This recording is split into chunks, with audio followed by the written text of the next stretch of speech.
manifestation émaillée de violence ce jeudi dans la capitale pour protester contre le nouveau budget. Les forces de l'ordre ont dispersé à coups de gaz lacrymogène la foule qui tentait de se rendre devant le palais présidentiel. Le président de la République annonce un ensemble de mesures visant à améliorer les conditions de travail des mairies à travers le pays. Jovenel Moïse, qui s'est entretenu avec plusieurs délégations de maires ce jeudi, les appelle à encourager les contribuables de leurs communes respectives à s'acquitter de leurs redevances envers le fisc. La chef de la MINUSTAH se dit optimiste quant à la capacité de la PNH à maintenir un climat de paix et de sécurité dans le pays au lendemain du départ des casques bleus en octobre 2017. Restez branchés pour le développement de ce journal. Bienvenue au développement de ce journal. La manifestation de l'opposition contre le budget 2017-2018 ce jeudi dans la capitale a tourné au vinaigre dans les parages du palais présidentiel au Champ de Mars. Les milliers de manifestants tenaient coûte que coûte à achever leur mouvement comme prévu devant le palais présidentiel, un objectif difficile à atteindre en raison du dispositif de sécurité mis en place par la police nationale. Devant l'insistance des protestataires et sous les jets de pierre, les forces de l'ordre ont dû faire usage de gaz lacrymogène pour disperser la foule. Une idée de l'ambiance qui a régné au Champ de Mars.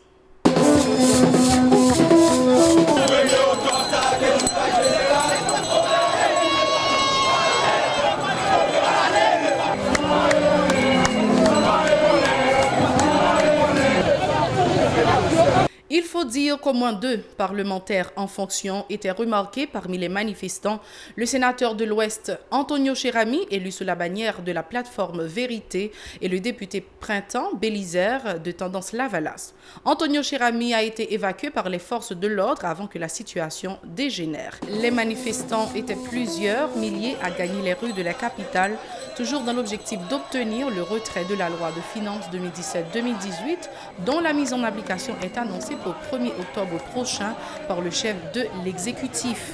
Les manifestants très remontés contre l'équipe au pouvoir appellent le chef de l'État à prendre leurs revendications en considération. Les propos de 2 d'entre eux, toujours au micro de Jean-Marc Sondorcé et Eric Noël. Aujourd'hui, nous venons accompagner pour me dire solidaire et me camper derrière toutes les revendications.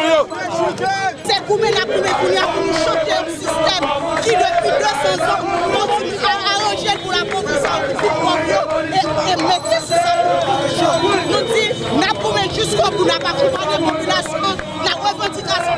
Mobilisation dans tous 4 coins du pays pour demander qui ça, pour demander retrait au budget criminel.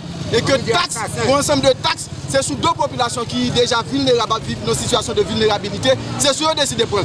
Près de 60% de taxes par entrée dans le pays, c'est dans mes gros paltos, gros zouzounes. Et que je dis à l'enga de répartition, l'argent qui est dans le budget, c'est la présidence, c'est primature, c'est le Parlement qui a un paquet mal élu la donne, c'est eux-mêmes qui vont bénéficier comme qui dans ça la donne. Le président de la République, Jovenel Moïse, a rencontré jeudi à Port-au-Prince plusieurs délégations de conseils municipaux du pays autour du fonctionnement de cette branche des collectivités territoriales. À l'occasion, M. Moïse a fait plusieurs promesses assez hautes, dont celle consistant à exonérer les municipalités des frais de douane pour l'importation de véhicules. Compte rendu Mario Sylvain et Eric Noël. Un par un, les maires défilent sur la tribune au centre de convention de la Banque de la République d'Haïti pour soumettre leur cahier de charges au chef de l'État. Manque du matériel, écarté du processus de préparation du projet de budget, transfert du contrôle des fonds des mairies aux parlementaires, ce ne sont pas les griefs qui manquent contre le pouvoir central. Jude-Édouard Pierre est président de la Fédération nationale des magistrats haïtiens. Je dis à 50% réduction bail sur le monde qui a un hôtel. 60% bail pour les gens qui sont retraités. Ils ont réduit CFPBA de 15 à 10% sans que nous ne connaissions et pas aucun mécanisme de compensation de manque à gagner ça. Gagner dans l'article ça, sous modification CFPBA, modification faite là, nous voulons dire, il varie de 15 à 10%. Nous voulons tout le monde comprendre que réduction 15 à 10%, ce n'est pas un bien pour la population. Est-ce qu'on connaît, Excellence, que les magistrats, c'est des motos qui ont marché? Est-ce qu'on connaît, magistrats, Jodia, Mério, yo grand dépourvu. Nous invitons à faire une visite avec la fédération, avec l'association départementale pour voir dans quelles conditions ils vivent. Ressources financières communes aujourd'hui pour tout le pays, c'est moins que 1,3 milliard de gouttes liées pour 140 communes. Pour calmer ses élus et gagner la première manche de ce face-à-face, le chef de l'État promet de distribuer sous peu 140 véhicules et 570 motocyclettes à l'ensemble des mairies du pays et des membres du conseil d'administration des sections communales. Des franchises douanières seront également accordées aux magistrats, annonce Jovenel Moïse. Je dis nous, je fais parler avec le ministre intérieur. L'agence a un budget qui peut acheter 140 pick-up 4x4 parce que je te dis déjà, il est là. Et moi-même, je vais le goumer pour machine qui commence à acheter en octobre. Et pour Kazek qui est là, je te dis chaque cartel Kazek, il y a 570 cartel Kazek dans le pays à une motocyclette.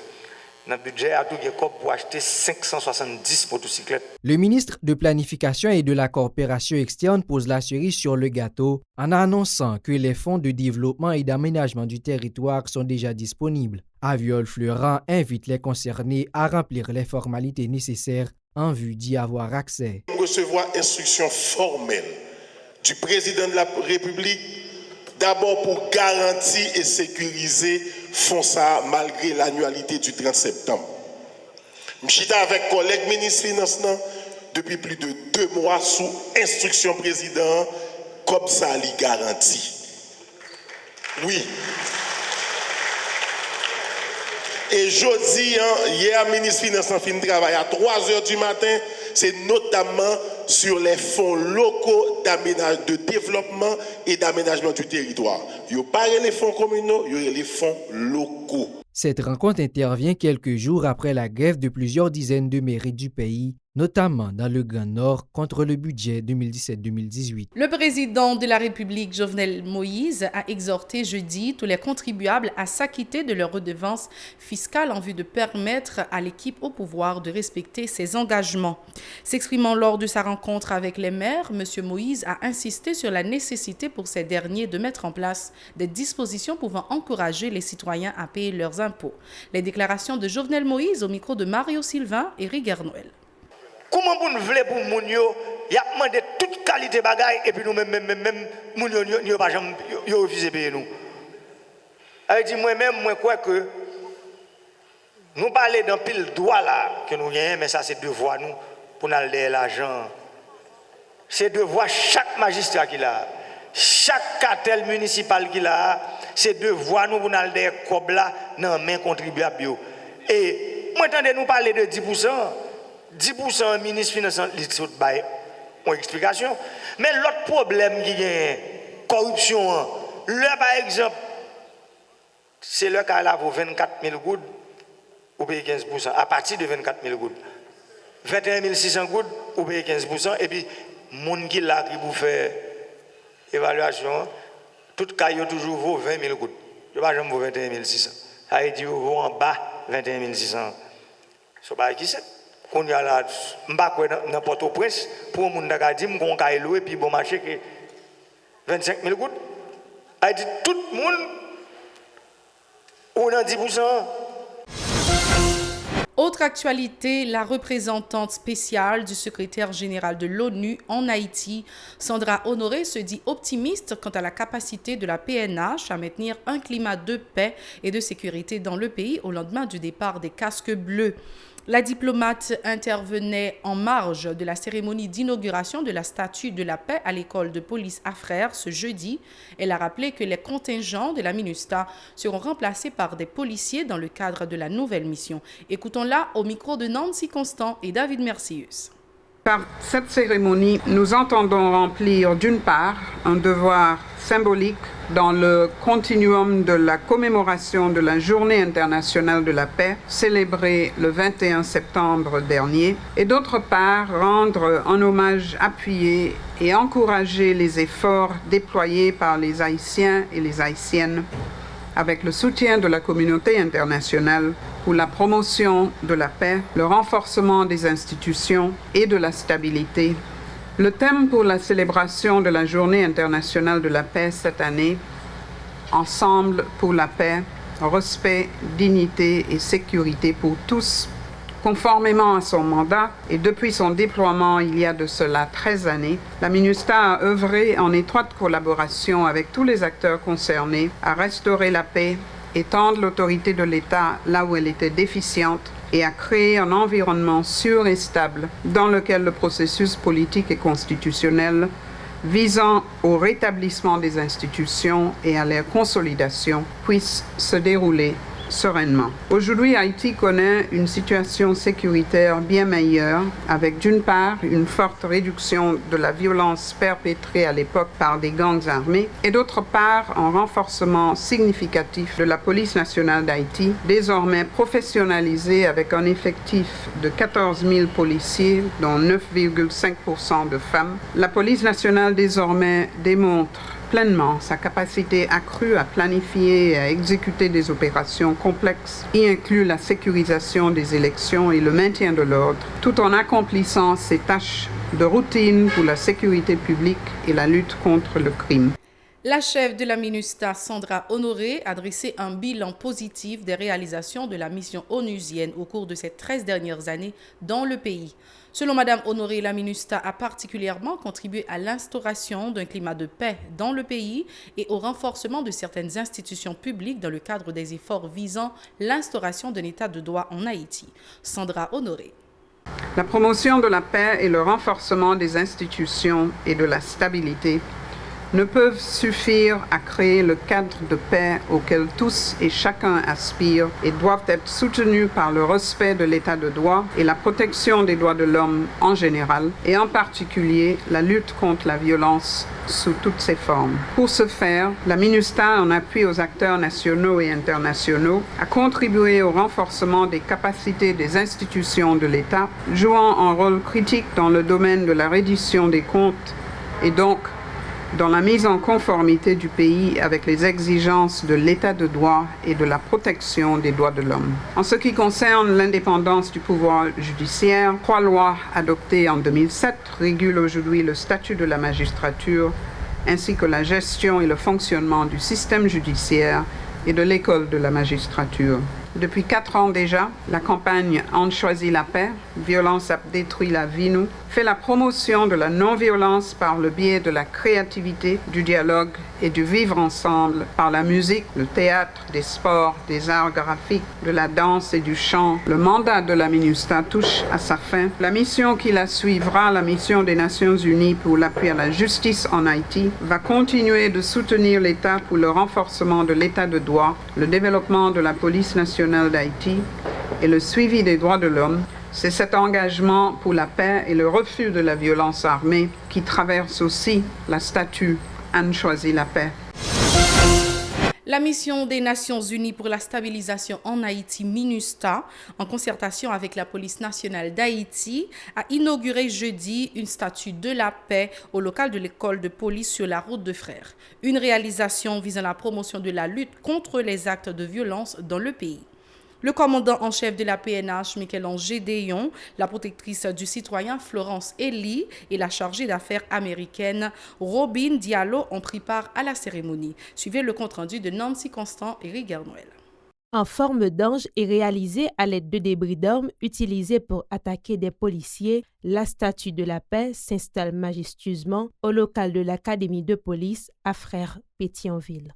Un symbolisme qui prend tout son sens dans le cadre de la campagne contre la violence enclenchée depuis 2013 par la MINUSTAH, se félicite sa chef. Sandra Honoré invite tous les citoyens haïtiens à devenir des agents de paix. La promotion de la paix et le renforcement des institutions et de la stabilité ne peuvent suffire à créer le cadre de paix auquel tous et chacun aspirent et doivent être soutenus par le respect de l'état de droit et la protection des droits de l'homme en général, et en particulier la lutte contre la violence sous toutes ses formes. Le directeur général de la police nationale, Michel-Ange Gédéon, salue également cette démarche, une façon, selon lui, d'honorer la mémoire des victimes des actes de violence dans le pays, notamment celle des policiers. Dans le souci de perpétuer la mémoire et le souvenir des filles et fils du pays, tombés sous les balles assassines de forcenés et d'individus sans foi ni loi.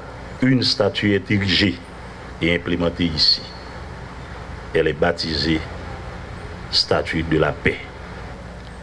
Elle n'implique pas forcément l'absence de conflit, mais une résolution calme et mesurée de toutes les difficultés inhérentes à la vie en communauté. Elle privilégie le dialogue et le vivre ensemble. La cérémonie inaugurale s'est achevée avec la présentation de la bande dessinée en créole intitulée Au chant Ponirva de l'éminent écrivain haïtien Gary Victor. Un ouvrage visant également à combattre la violence qui sera disponible sous peu dans les librairies, annonce l'auteur. Cette bande dessinée raconte l'histoire de deux jeunes qui s'aiment, l'histoire de deux quartiers en guerre à travers deux gangs. Et cette bande dessinée parle justement de la problématique du chômage, de la misère, la problématique de l'éducation en Haïti, de la santé, bref. C'est presque une photographie de tout ce qui se passe dans nos quartiers populaires. Selon les responsables, les actes de violence entravent le renforcement de l'économie haïtienne et constituent un handicap aux investissements nécessaires au développement du pays. Nous avons pris beaucoup de plaisir à vous informer. Merci d'avoir été des nôtres. Restez branchés à la Télé Pacifique pour le reste de la programmation.